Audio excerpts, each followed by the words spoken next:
ভাগ্য রজনী। এই লাইলাতুল বরাত মানুষের ভাগ্য লিপিবদ্ধ করা হয়। আগামী বরাত পর্যন্ত কে বেঁচে থাকবে, কে দুনিয়া ছেড়ে চলে যাবে, কে দুনিয়াতে আসবে, কার কি হবে, বিভিন্ন বিষয়ের উপরে এই রজনীতে লিপিবদ্ধ করা হয়। এক শ্রেণীর লোক বলে শবে বরাত নাই, শবে কদর। শবে বরাত যে আছে পবিত্র কোরআনের বাণীতে, আপনারা আজকে শুনেছেন তাফসিরে সুফি সম্রাট দেওয়ানবাগিতে 25টা হাদিস। আমি লিখেছি 25টা হাদিস যে বরাতের গুরুত্ব তাৎপর্যের উপরে এবং কোরআনের বাণী। সুতরাং এত দলিল থাকার পরে বেমালুম এটা ভুলা যাওয়া সুযোগ কোথায়? আমরা বিশ্বাস করি লাইলাতুল বরাত আছে, করি না করি না। এবং আমরা আমাদের তাফসিরে কোরআন হাদিসের পাশাপাশি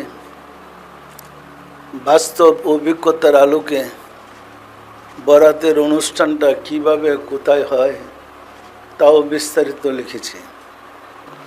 এত পবিত্র রজনী, বরাতের রজনী, ভাগ্য রজনী, কিন্তু বুঝতে না পেরে আমরা যদি এটাকে মনে করি শিরিক বেদাত, এটা কি আমাদের বোকামি হবে না? লাহে মাহফুজ থেকে পবিত্র কোরআন শবে বরাতে আল্লাহর কাছ থেকে রাসূলের কাছে পরিপূর্ণ কোরআন নাজিল হয়েছে। আর কদরের রাত্রে মাত্র 5 আয়াত নাজিল হয়েছে। এরপরে যখন যে আয়াতের প্রয়োজন তখন নাজিল হয়েছে, কিন্তু পরিপূর্ণ কোরআন নাজিল হয়েছে রাসূলের কালবে বরাতের রাত্রিতে। এই বরাতের রজনীতে আমাদের রুনাজারি করা, আল্লাহর কাছে কান্নাকাটি করা, যেন আল্লাহ আমাদের ভাগ্য খুলে দেয়। সুতরাং নিয়মিত তরিকার আমল করেন, মুরাকাবা করেন, সাধনা করেন, তাসফের জ্ঞানটা খুলেন। তাসফের জ্ঞানটা খুললে আপনি স্পষ্ট বুঝতে পারবেন আপনার কি হচ্ছে, কি হইতে যাচ্ছে। আল্লাহর সাথে যোগাযোগের 4টা মাধ্যম আছে। একটা হলো এলহামের মাধ্যমে, আরেক হলো ফায়েজের মাধ্যমে, আরেক হলো কাশফের মাধ্যমে, আরেক হলো স্বপ্নের মাধ্যমে। এই 4টা মাধ্যমে আপনি আল্লাহর কাছ থেকে সংবাদ পাইতে পারেন না। এখনও নবীগণ এইভাবেই পাইছে, নায়েবে নবীগণ এইভাবেই পেয়ে থাকেন। সুতরাং আমরা যদি অধিক মুরাকাবা করি, আমাদের কলবটা পরিষ্কার হয়, তাহলেই আমাদের অন্তর্দৃষ্টি খুলে যাবে।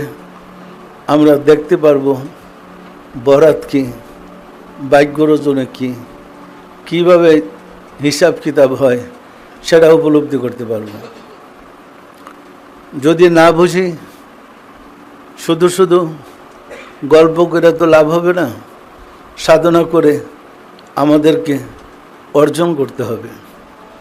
বাহ্যিক পঞ্চেন্দ্রের পাশাপাশি আত্মিক পঞ্চেন্দ্রকে জাগ্রত করতে হবে।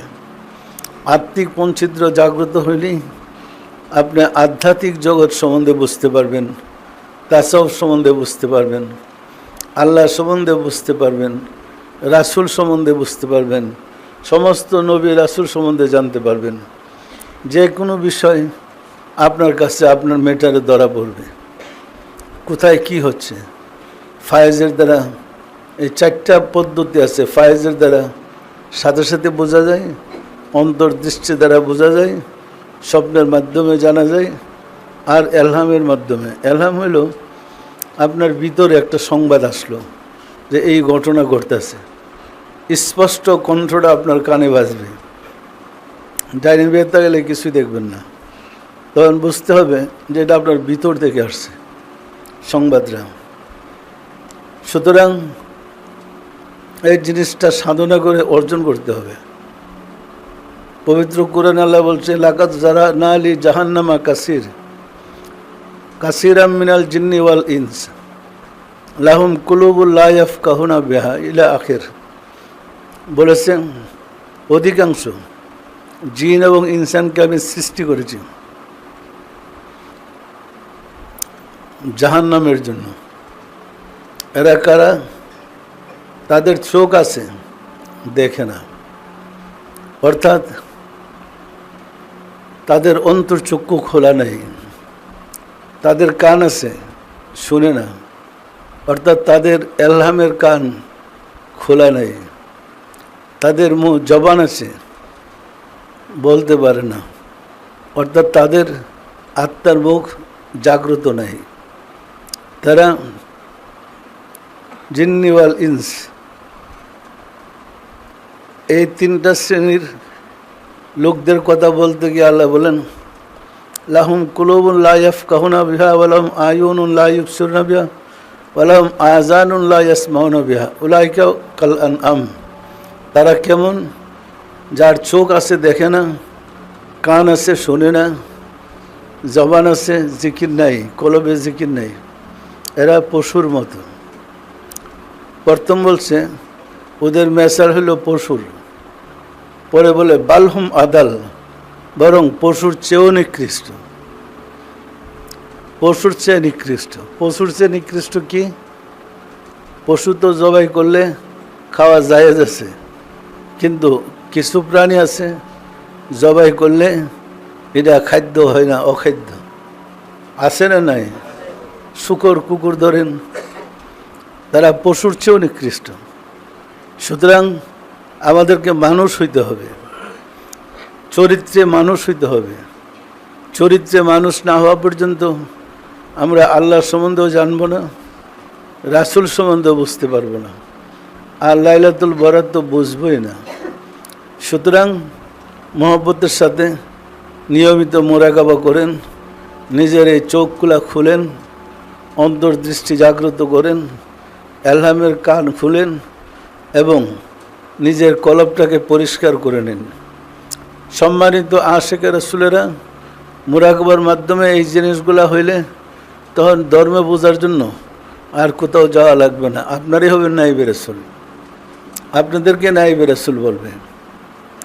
পরিষ্কার। আজকে বরাতের রাত্র, ভাগ্য রজনীর রাত্র, আজকে ওয়াজের রাত্রি না, আজকে শুধু মোরাকাবার, সাধনার, রুনাজারির, কান্নাকাটির। সুতরাং আল্লাহর কাছে প্রার্থনা করেন আল্লাহ যেন দয়া করে আমাদের নসিব খুলে দেয়, আমাদের ভাগ্য পরিবর্তন ঘটিয়ে দেয়। যে ভাগ্যটা খারাপ আছে সেটা ভালো করে দেয়, আর ভালোটার যেন আরও বেশি উন্নত করে দেয়, তার জন্য আল্লাহর কাছে রুনাজারি করেন। আসুন রাব্বুল আলামিনের সাহায্য চাই, তিনি যেন আমাদের প্রতি সদয় হন। আমিন। আউযু বিল্লাহি